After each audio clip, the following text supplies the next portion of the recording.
increasing, decreasing, and the first derivative test. So determine intervals on which a function is increasing or decreasing, and we'll apply the first derivative test to find the relative extrema. So first off, let's look at this graph and see where is it increasing, decreasing, or constant. And again, you want to take where the x values break in your curve. And so the x values are from negative infinity to a to b, and b to infinity. This first piece, read it like a book. This is going, hopefully you're thinking down, therefore that would be decreasing. This piece is constant. Again, left to right like a book. This piece is increasing. So my interval for it is decreasing was negative infinity to a. My interval for it's constant, a to b. Interval where it's increasing, b to infinity. And they always list these as open intervals, so just giving you a heads up. And this is telling me that if my derivative is greater than 0, then my function will be increasing there. See, think about this. Let's talk about the derivative in terms of the slope. If my graph is increasing, then isn't my slope going to be positive? So let's take a look at this bottom graph right here. See, this graph is increasing. My slope is positive. Then I get a slope of 0. Now my graph is decreasing. My slope is negative. Now I get a slope of 0. My graph is increasing. My slope is positive. So that's basically what that's telling me. So if my derivative is positive, my graph is increasing. If my derivative is negative, my graph is decreasing. If my derivative is 0, then it is constant. It means it's just a horizontal line. So find the open intervals for which this graph is increasing or decreasing. Well, we need to go start with the derivatives first. Oh, and always the domain too.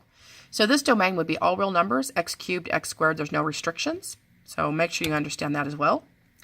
All right, now we'll take our derivative. So the derivative of this function is going to be 3x squared minus 3x. Set this equal to 0 to find our critical numbers. See, we got to find those critical values, y'all, because that's where the maximum minimums occur. That's where the derivative changes. That's where the slope changes. So this is going to be factor out of 3x. So my critical values are x equals 0 and x equals 1. It's going to be really important for us to make number lines on these, and please label your number line, if it's the derivative number line, as the derivative. So this is the derivative number line. My critical values were 0 and 1. Now I'm going to plug into the derivative. See, if I was to plug in negative 1 over here on the left, that right there would be negative 3. That would be negative 2. And a negative times negative is positive. All right, if I plug in 1/2, 3 times a half is positive.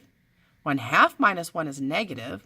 So positive times negative would be negative. All I need to know is, are these positive or negative? I don't need to know what the value is.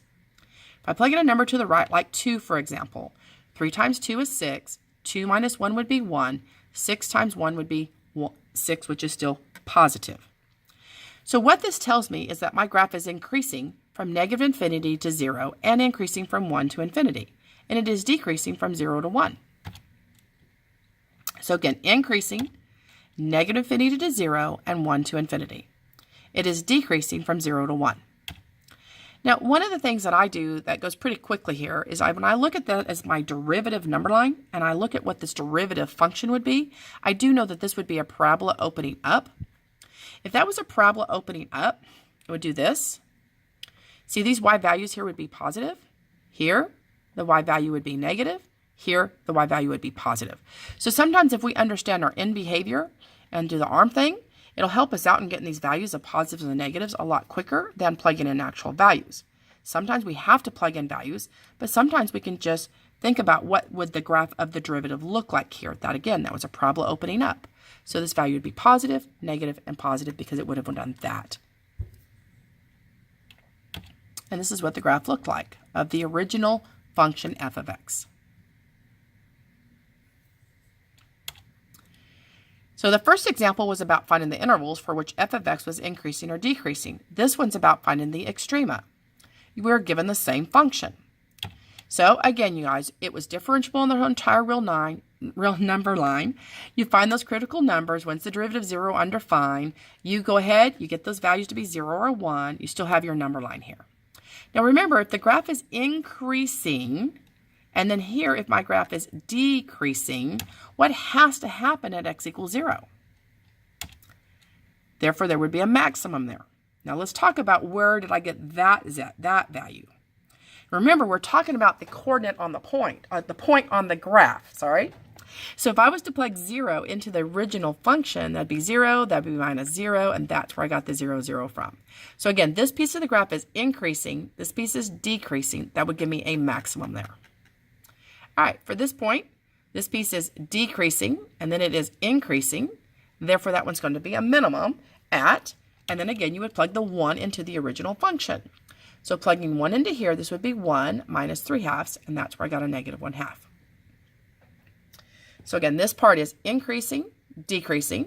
For this piece, it is decreasing, increasing. So when it changes from going up to down, that's a max. When it changes from going down to up, that's going to be the minimum. And you take those x values for the criticals and plug them in the original function to get the point on the curve. Remember, those were for the point on the curve. So find the extreme of the function. Well, first off, a half of x, domain would be all reals. Sine of x, domain would be all reals. It's definitely going to be smooth and continuous for the interval from 0 to 2 pi. Critical values. We have to figure out when is the derivative equal to 0. So we take our derivative, a half of x, that derivative would be 1/2. The derivative minus sine of x would be negative cosine x. When does that equal 0? Well, that equals 0 when the cosine of x is 1/2. The cosine is 1/2. You would have to look at your 30, 60, 90 right triangle. So you can pause the video, draw your triangle. Okay. So your cosine of which one is 1/2? Would that be the cosine of 30 degrees or cosine of 60 degrees? So that'd be the cosine of 60 degrees is 1/2. 60 degrees happens to be pi thirds. So I know pi thirds is one of my answers, 60 degrees. The other one, where else is cosine positive? Remember, the cosine is positive. All students take calculus, so it's positive down in quadrant 4. So y'all just told me that we had a 60-degree angle, and then I need to go down here to quadrant 4 for the other one. All right, so we had 60 degrees up here into quadrant 1.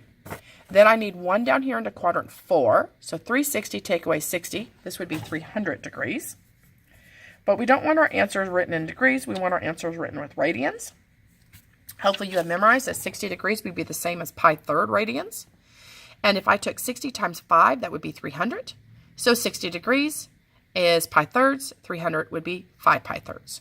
Those are my two critical values, pi thirds and 5 pi thirds. Notice I plotted them on the number line for the first derivative. I also had to put endpoints on the first derivative of 0 and 2 pi because we were restricted on our domain here. Now what I need to know is the value here positive or negative. Is it positive or negative, positive or negative? Because I'm looking for relative extrema. The extrema are going to occur when it changes values. So if I took a look at something less than pi thirds, something less than 60 degrees. So, I'm sorry, yes, less than pi thirds. Less than 60 degrees, I might want to use 30 degrees, for example. If I took the cosine at 30 degrees, that would be radical 3 over 2. So 1/2 minus radical 3 over 2 would definitely be a negative value. So this is negative. A value between these two, I might just go over to pi. 1 pi. So 1 pi, cosine at pi would be negative 1. 1/2 minus negative 1, that's 1/2 plus 1, this would be positive. And then past 5 pi thirds, I might need to use the 11 pi sixths. Plug that into here. That would be a radical 3 over 2. 1/2 minus that, that would definitely be a negative value. So that means my graph is decreasing here. If it's decreasing and then increasing, what has to happen at x equals pi thirds? That would be a minimum. Then again, my graph is increasing, now decreasing. So if it's going up and then down, I have to have a maximum at x equals 5 pi thirds. Now you have to plug the pi thirds and the 5 pi thirds into the original problem to get the y coordinate. So I had to plug pi third and 5 pi thirds back into this original to actually get the y coordinates for those 2 points.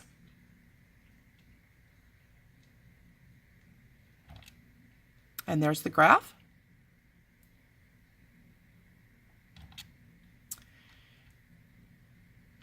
So find the relative extrema of this function. So again, this is a smooth continuous curve, domains all real numbers. I then also know I needed the derivative, so I took the derivative. I need to set this derivative equal to 0, find out when it's 0 or undefined.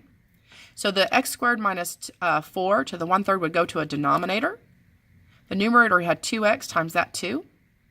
So when does this equal 0? Well, it equals 0 when x is 0. It's undefined when x is 2 or negative 2. So we have three critical numbers this time, negative 2, 0, and 2. All right, I need to plug in values. So let's say I plug in negative 3. Square it, that's 9. Minus 4 is 5. Cube root's positive, that's positive. But 4 times negative 3 was negative. So this value is negative.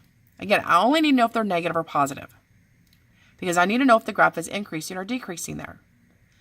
All right, plugging in negative 1. For x, negative 1 squared is 1, minus 4, that's negative. The cube root, negative, times 3, still negative. Now remember, I was plugging in negative 1 into here. That'd also be negative on top. Well, negative over negative is positive, so that would be a positive value.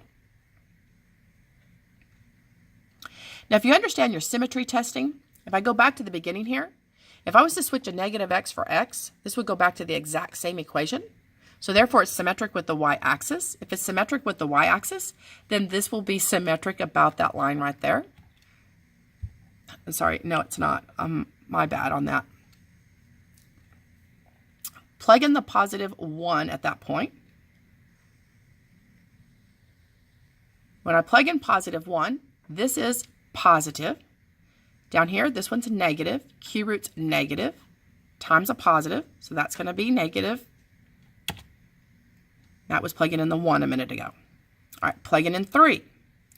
So that would be 12, positive. 3 squared is 9, minus 4 is positive. Cube root, positive, positive. The whole thing was positive right there. And this is what we would end up with.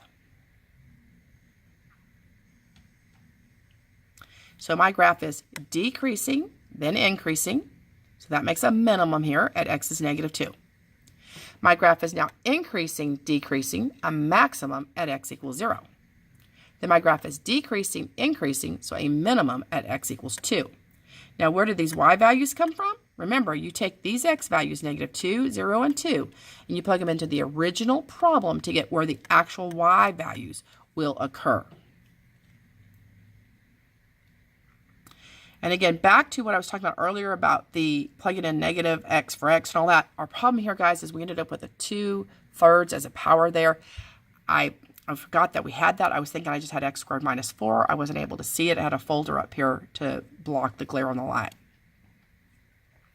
So you're going to start with your domain, first derivative. When is it 0? When is it undefined? That's your critical values. You plug in around the critical values to see where it's true or false. Not true and false, positive and negative. Where it's negative, it decreases. When it's positive, it increases. That gives me the min. When it's increasing, decreasing is the max. And then you take those values and you plug them in the original to get the y coordinates for those points for the max and mins.